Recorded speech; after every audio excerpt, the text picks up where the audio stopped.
So it's like our WhatsApp and Messenger, but it's also Instagram. You can buy tickets for the movie, it's Apple Pay, you can make an appointment to your doctor, you can pretty much do everything in that app. And from a user point of view, it's pretty cool because you don't have to switch, you have everything in one single place and all of that. The problem is all your data that are there and who actually can see those data, and that's not really clear. Welcome to the Style is Free podcast. I'm your host, Brett Leibowitz. Today we're doing a two-part series on Marco Squared. We got Marco Berlot and Marco White. We're going to start with Marco Berlot in the room. He is from Italy but has lived in America and China. He's going to discuss technology around the world. Welcome to the podcast, Marcos. Thank you very much. Hi, everyone. I grew up in Italy. I'm half Italian, half French, so I spent some time in French too. I was studying in Italy computer engineering, and then I spent 1 year in Shanghai studying computer engineering, and then right now I'm in New York City at Cornell Tech studying for my master in computer science. It was really interesting to spend some time in those different continents because it was nice to see all the differences among how people live technology and how do they learn technology. And there are huge differences, huge different point of views, how people learn, how they work, especially from Europe and the US, which seems to be, Western cultures, but at the same time, they have a lot of differences. I think the most interesting one is how people see work and see technology. Here in the US, it's like a big part of your life. It's probably the most important thing. So when you study to get a good job. You study for building things for real. You want to change the world. You want to have a great impact. While in Europe, it's kind of soft, this point of view. It's still an important thing, but it's part of your life. There is much more thinking, less doing. You don't really work in your life. Work is just a part of, the time that you spend. And that's interesting because the connection of those two point of view can make, I think, a great life. Bringing up the difference between work culture in America and Europe is, in America, it's very common to ask, what do you do when you meet someone? I've heard in parts of Europe that it's almost rude in certain places to ask that, and a common question in certain parts is, what are you passionate about? Is that something you've experienced or seen? Yeah, I guess that explains really well. I would not say it's rude. Probably in the northern countries of Europe, it might be. In the southern countries, probably not. It's a question you can ask, but it's definitely not the first question you will ask. What are you passionate about? Or other questions might be more, I see that happening more often. And that explains it. Also because job, even for students, here is a really big deal, picking your job, understanding what you're passionate about, what you want to do. And also because it's going to be such a big part of your life. While there, it's not such a big deal. It's just going to be a transition. You will change your job. It's important to do something you like, but you know that you have a lot of other things in your life that are happening. What are the biggest advantages and disadvantages you see on how people look at work and technology? So if you look at startups, if you think about the environment in the US, it's the best environment because people really like to work, and a startup needs to be really fast. So people really need to work a lot. I mean, that's the important thing about a startup. It's a small team with people that work really fast. And you've seen that in the growth, Silicon Valley, everything that happened. And also, I think that the US culture is really good for the fact that disruption is something that is really accepted. So, Uber, Airbnb, and all of that, you don't really see that as a negative thing, at least when I was here. I haven't seen really negative feedbacks about those companies. While back in Europe, startups, I think they're not that great because people are not willing to work that much like here. And at the same time, disruption is not such an interesting thing because, in Italy, Uber is illegal because they don't want to disrupt the system of taxis. We use Airbnb for sure, but it's here, if you think about disrupting our technology, it's something really nice. Well, if you go back there, we don't really because we have, long history. Destroying the past is not something we're really used to. So going back to the question, technology and startups, I think the environment here is better from this point of view. But the real question is how much people really want to disrupt in the future.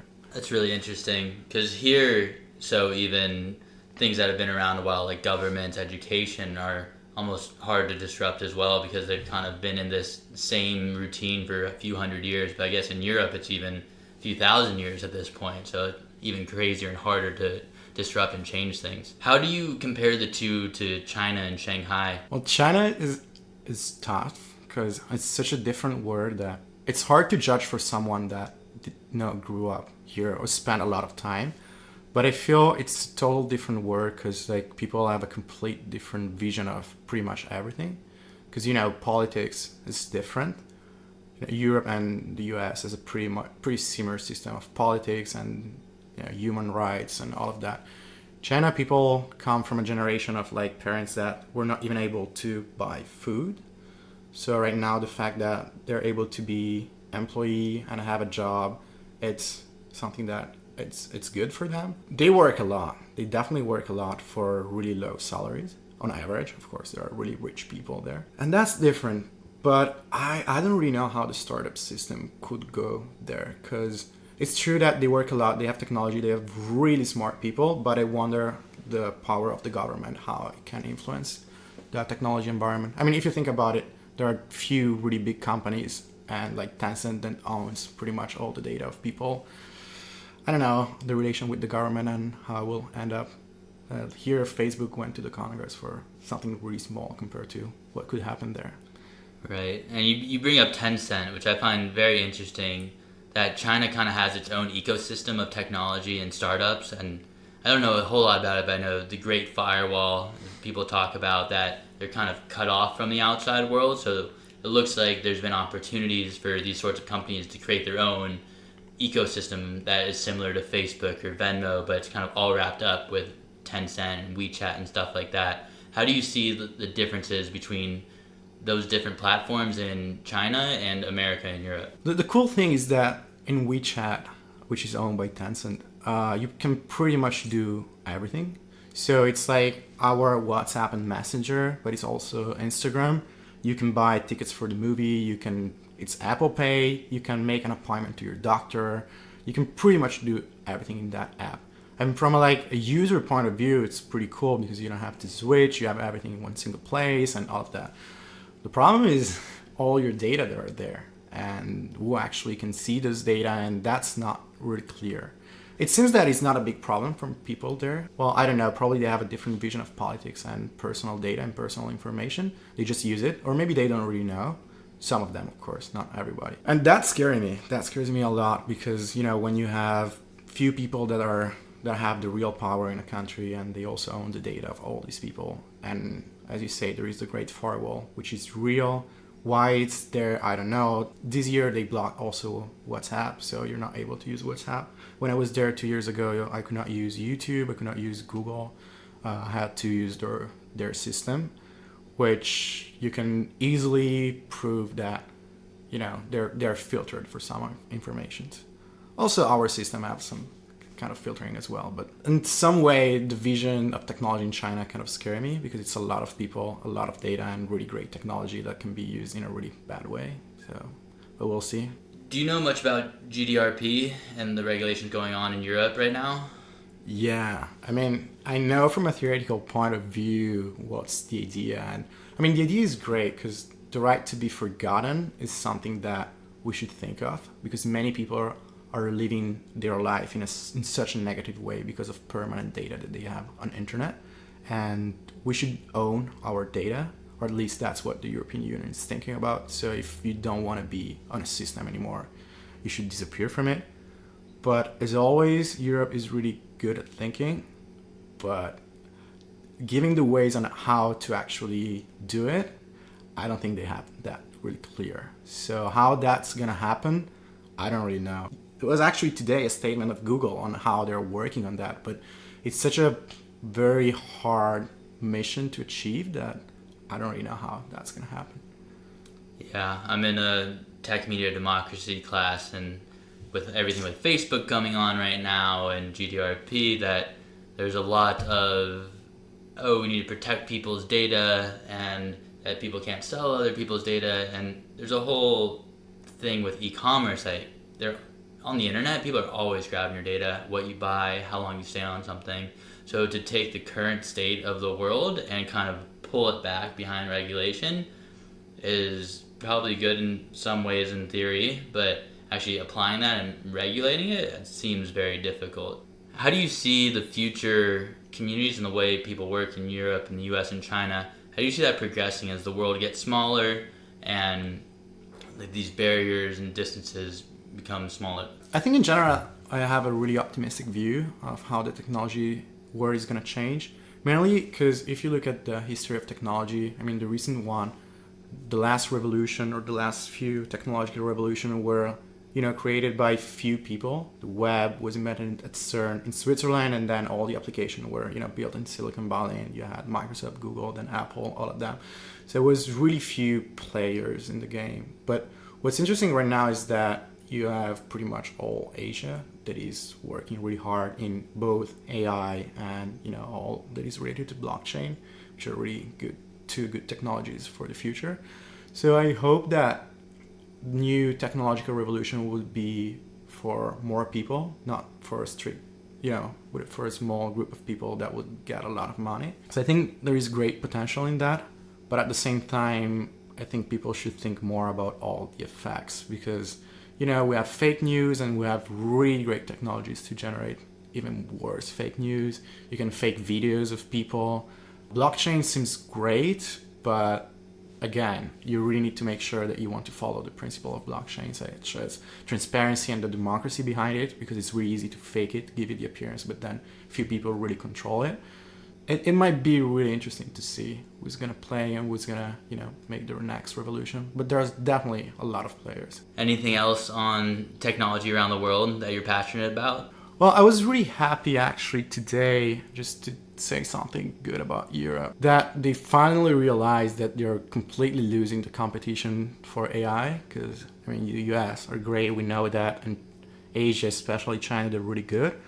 The interesting thing about Europe is that I always thought that Europeans were extremely bad when you're at school at building stuff, but they're extremely good at theoretical stuff in understanding things.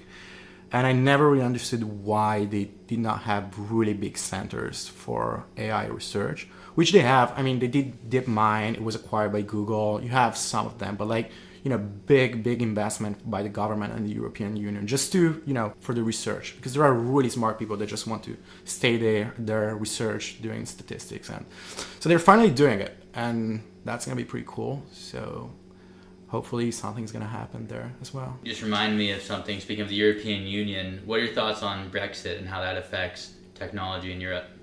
Oh, and that's really complicated.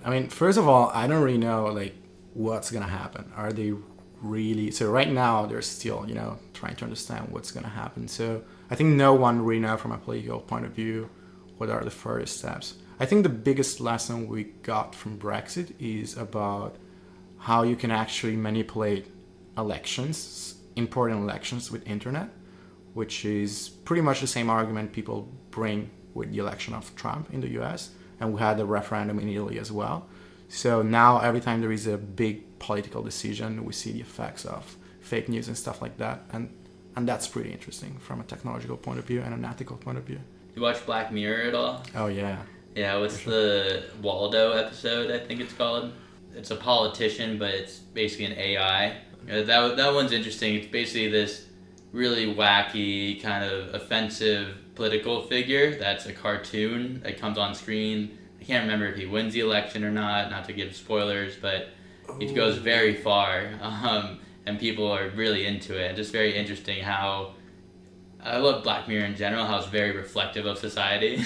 It is. Yeah. Those are really good episodes. All of them bring really good points that I think everyone should think of, especially engineers and people working in technology. Definitely.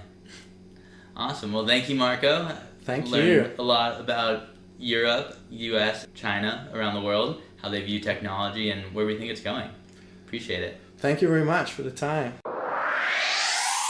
Talking about technology around the world, it's been really great to see that people have listened to this podcast from all over, from America to Europe to India. And I just want to say it's been really great to connect with all of you. Thank you for tuning in and listening to the Stylish Free podcast, and I hope to see you again soon. Till next time, friends, I'm your host, Brett Leibowitz.